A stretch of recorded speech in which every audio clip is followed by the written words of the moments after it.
वृंदावन बिहारी लाल की जय, कन्हैया लाल की जय।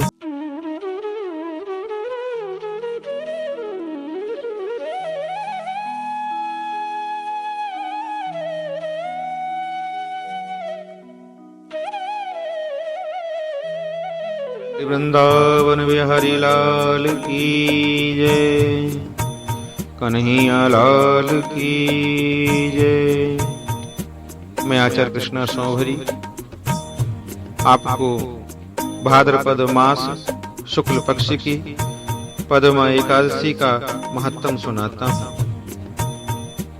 महत्तम से पहले मेरे प्रभु का संकीर्तन आप साथ में गाएं। कृष्ण कहने से तर जाएगा, पार भव से उतर जाएगा।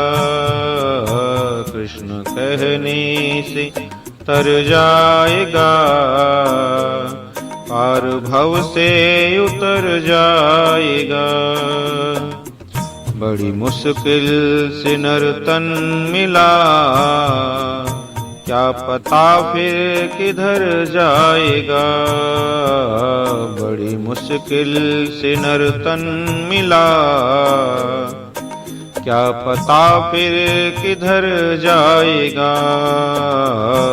कृष्ण कहने से तर जाएगा, पार भव से उतर जाएगा। होगी घर घर में चर्चा तेरी, जिस गली से गुजर जाएगा। होगी घर घर में चर्चा तेरी, जिस गली से गुजर जाएगा। कृष्ण कहने से तर जाएगा, पार भव से उतर जाएगा। कृष्ण कहने से तर जाएगा, पार भव से उतर जाएगा। सब कहेंगे कहानी तेरी, काम ऐसा जो कर जाएगा।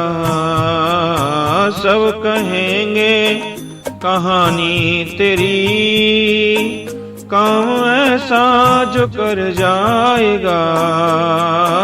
कृष्ण कहने से तर जाएगा, पार भव से उतर जाएगा।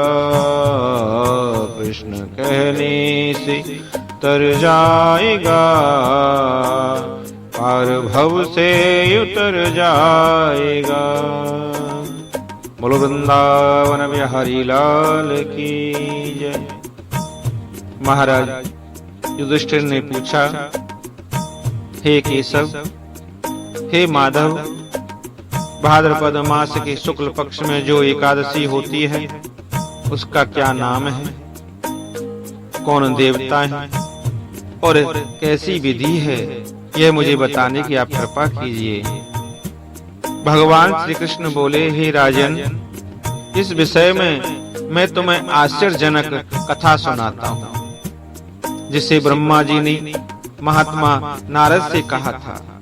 उसी प्रसंग को मैं तुमसे कहता हूँ। नारद जी ने पूछा, हे चतुर्मुख, आपको नमस्कार है। प्रभु, मैं आपको कोटि कोटि नमस्कार करता हूँ। मैं भगवान विष्णु की आराधना के लिए आपके मुख से यह सुनना चाहता हूँ कि भाद्रपद मास के शुक्ल पक्ष में कौन सी एकादशी होती है, उस एकादशी का क्या नाम है। हे चतुर्मुख ब्रह्मा, मुझे बताने की कृपा करें। ब्रह्मा जी ने कहा, हे मुनिश्रेष्ठ, तुमने बहुत उत्तम बात पूछी है। क्यों ना हो वैष्णव जो ठहरे। भादों के शुक्ल पक्ष की एकादशी का नाम है पद्मा।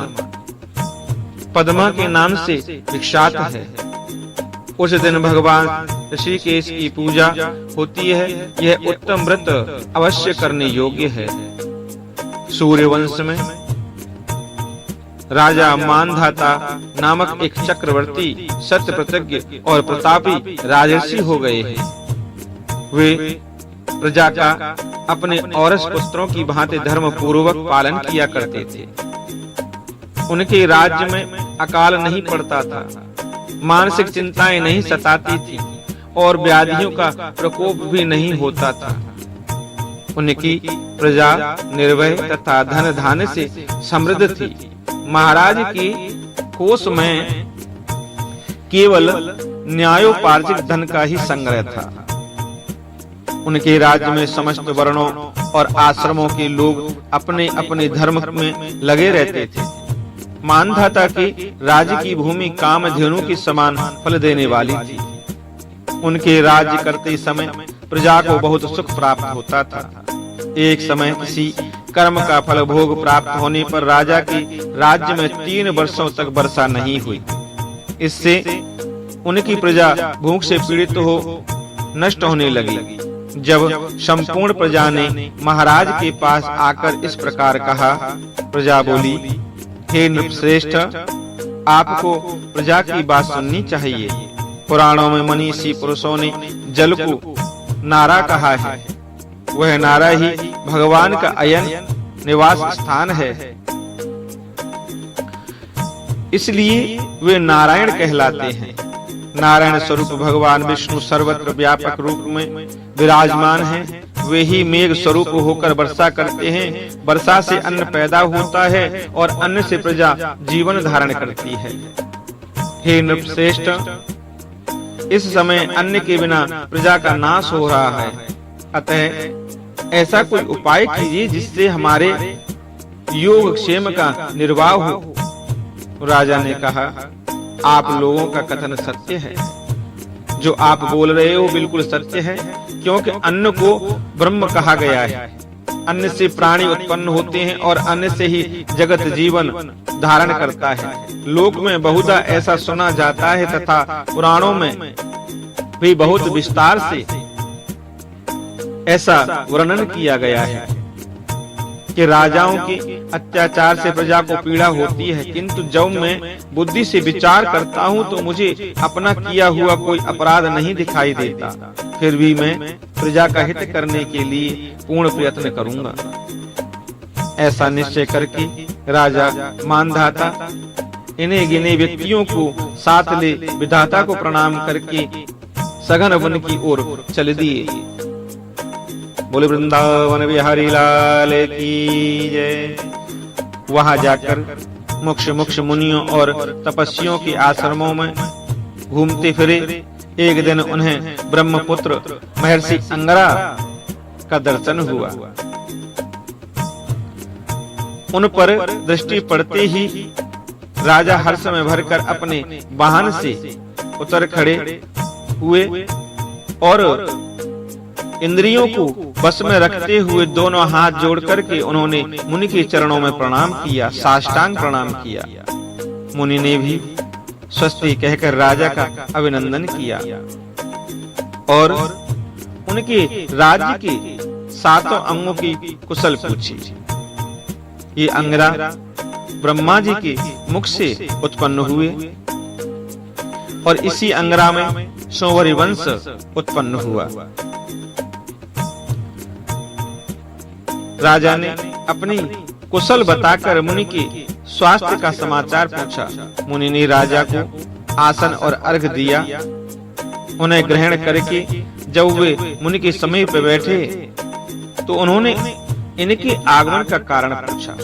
तब राजा ने कहा, हे भगवान, मैं धर्मानुकूल प्रणाली से पृथ्वी का पालन कर रहा हूँ, फिर भी मेरे राज्य में वर्षा का अभाव हो गया।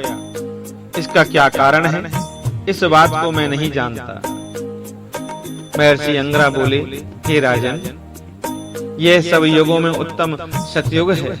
इसमें सब लोग परमात्मा के चिंतन में लगे रहते हैं तथा इस समय धर्म अपने चारों चरणों से युक्त होता है। इस युग में केवल ब्राह्मण ही तपस्वी होते हैं, दूसरे लोग नहीं। किंतु महाराज, तुम्हारे राज्य में यह शूद्र तपस्या करता है, इसी कारण मेघ पानी नहीं बरसाते। तुम इसके प्रतिकारक यत्न करो, जिससे यह अनावृष्टि का दोष शांत हो जाए। राजा ने कहा, मुनिवर, एक तो यह तपस्या में लगा है, दूसरे निरपराध है, अतः मैं इसका अनिष्ट नहीं करूंगा। आप उक्त दोष को शांत करने वाले किसी धर्म का उपदेश कीजिए। महर्षि अंगरा बोले, हे राजन, यदि ऐसी बात है तो एकादशी का व्रत करो। भाद्रपद मास के शुक्ल पक्ष में जो पद्मा नाम की एकादशी विख्यात है, आप उसी एकादशी का व्रत करो। उसके व्रत से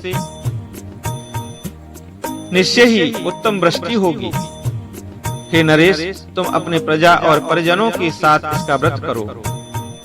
महर्षि का यह वचन सुनकर के राजा अपने घर लौट आए। उन्होंने चारों वर्णों की समस्त प्रजाओं के साथ भादों की शुक्ल पक्ष की पद्मा एकादशी का व्रत किया। इस प्रकार व्रत करने पर मेघ पानी बरसाने लगे। पृथ्वी जल से आप्लावित हो गई और हरी भरी खेती से सुशोभित होने लगी। उस व्रत के प्रभाव से सब लोग सुखी हो गए। भगवान श्री कृष्ण कहते हैं, हे राजन, इस कारण इस उत्तम व्रत का अनुष्ठान अवश्य करना चाहिए। पद्मा एकादशी के दिन जल से भरे हुए घड़े को वस्त्र से ढककर दही और चावल के साथ ब्राह्मण को दान देना चाहिए। साथ ही छाता और जूता भी देने चाहिए। दान करते समय निम्नांकित मंत्र का उच्चारण करना चाहिए। नमो नमस्ते गोविंद बुद्ध श्रवण संज्ञकः अघोघ संशयं कृत्वा सर्वसोक्ष प्रदो भव भुक्ति मुक्ति प्रदस्यैव लोकानां सुखदायकः। बुधवार और श्रवण नक्षत्र के योग से युक्त द्वादशी के दिन बुध श्रवण नाम धारण करने वाले भगवान गोविंद आपको नमस्कार है, नमस्कार है, नमस्कार है। मेरी पाप राशि का नाश करके आप मुझे सब प्रकार के सुख प्रदान करें। आप पुण्यात्मा जनों को भोग और मोक्ष प्रदान करने वाले तथा सुखदायक हैं। हे राजन, इसके पढ़ने और सुनने से मनुष्य सब पापों से मुक्त हो जाता है और वैकुंठ धाम को प्राप्त करता है। जय जय श्री राधे, जय जय श्री राधे। बोलो वृंदावन बिहारी लाल की जय। श्रीमन्नारायण नारायण नारायण भजमन नारायण नारायण नारायण। श्रीमन्नारायण नारायण नारायण भजमन नारायण नारायण नारायण। श्रीमन्नारायण नारायण नारायण। बोलो वृंदावन बिहारी लाल की जय। जय जय श्री राधे श्याम।